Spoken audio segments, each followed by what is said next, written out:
guys, Shadetree Surgeon coming back at you again with another sweet unboxing vid. Today we've got something really special for you guys, and this is from some faggot named B-Rad Moto. Right.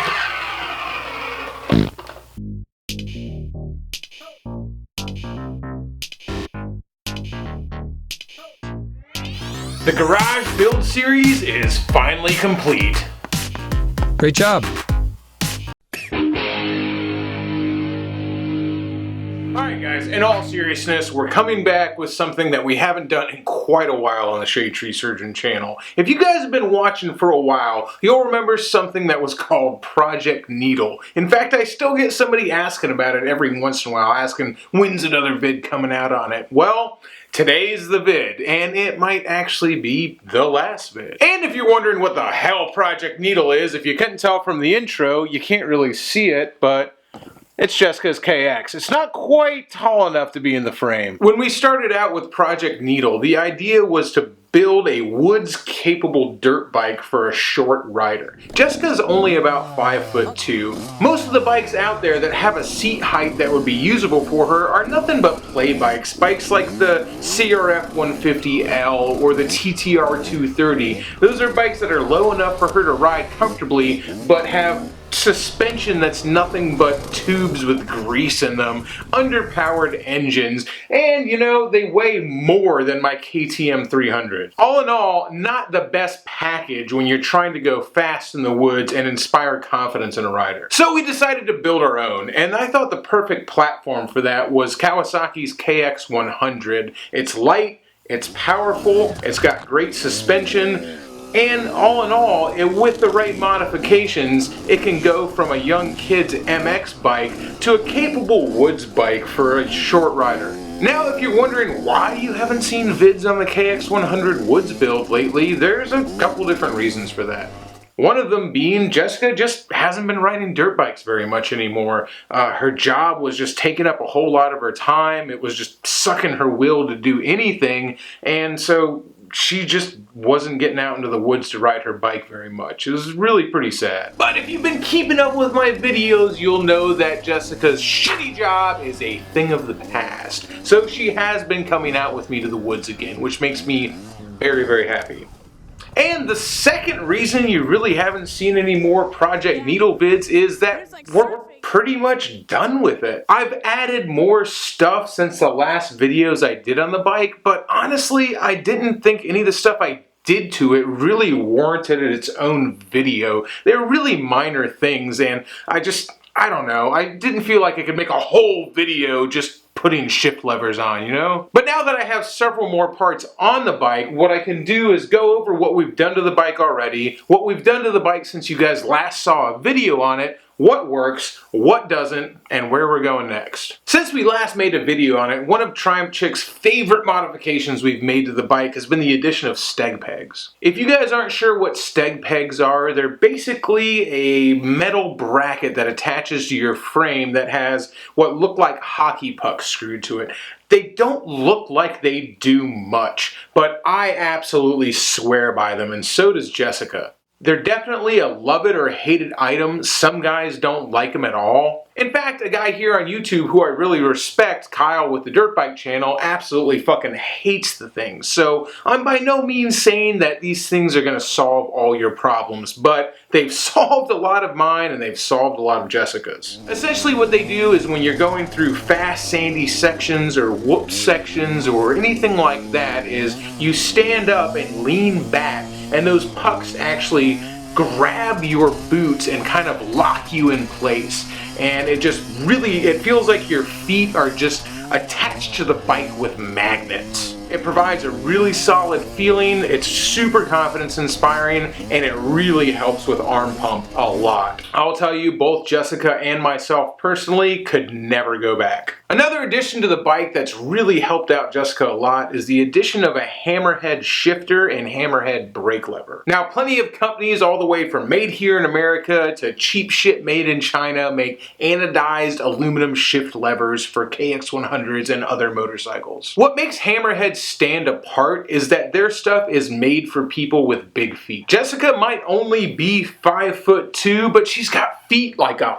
fucking hobbit. I ain't even fucking with you. This is her motocross boot. She wears a size 9. Now at 5'2" and a size 9, the stock controls on this bike were not cutting it at all. They're small, they're flimsy, and your feet just didn't fit around them. So if you have larger than average size feet like both Jessica and myself do, I wear a size 13, you gotta check out Hammerhead. They make a product for you.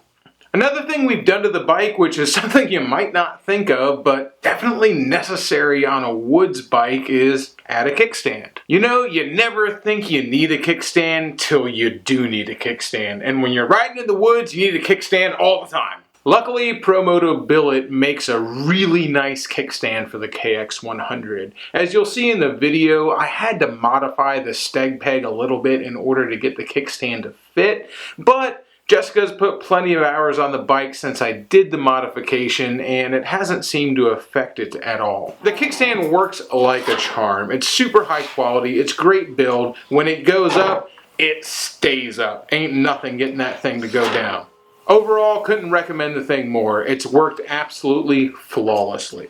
Of course, you're not asking it to do much. Literally, all it has to do is hold the bike up. Another very simple but very effective modification we've done to the bike is to add Rock's adjustable risers. Since this bike is made for a little kid and Jessica is a little bit taller than its intended height, the rider triangle in this thing is pretty cramped. In order to make it work for her, those handlebars had to come up, and the Rock's risers are perfect for that. They seem so simple, and they are. Literally, all they do is raise the handlebars up 2 inches and then give you the ability to pivot them forward and backwards. Another cool feature that the Rock's handlebar risers offer is the fact that if you have one of these bikes like the KX100 or most 125s that comes stock with 7/8 handlebars, the Rock's risers go from 7/8 to 1 1/8, so you can go ahead and put the fat bars on the bike. Being able to set up the bike for you personally is what's going to make a good woods bike. And so that brings us to what I'm installing on the bike today.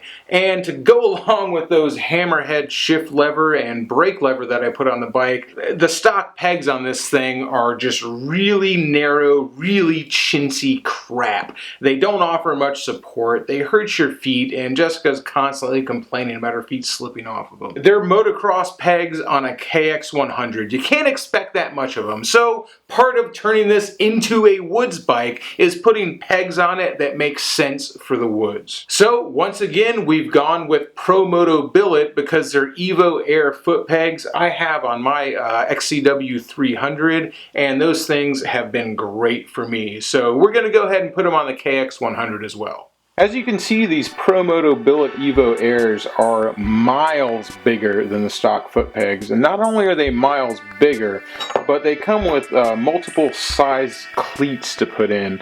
I went with the more aggressive cleats. It leads to more boot wear than the other cleats, but the sole of your boot is a wear item, and I feel like you should have the maximum amount of grip possible. So we're going with the longer cleats on this, and I might in the future even order some of they sell spiked cleats that go in these as well.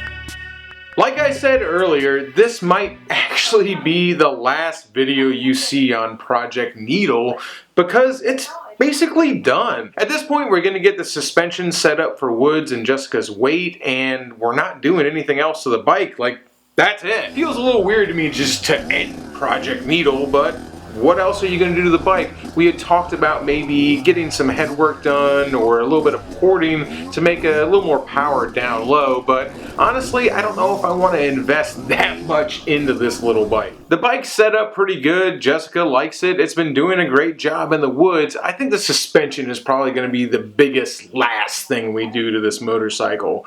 But honestly, I think the best upgrade for Jessica is eventually going to be a different motorcycle. The KX100 has been great, and Jessica's certainly not done with it yet. She's got a lot of hours left to put on this bike, but she has been spending a lot of time on Bobber Fett's Freeride 250.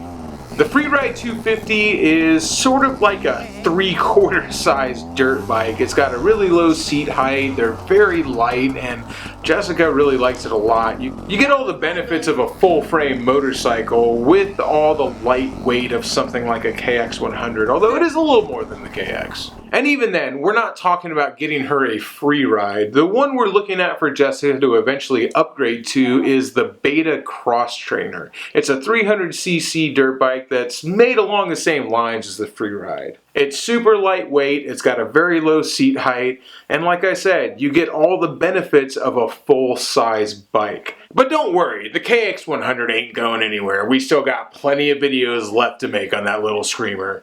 Till next time, y'all, keep it weird.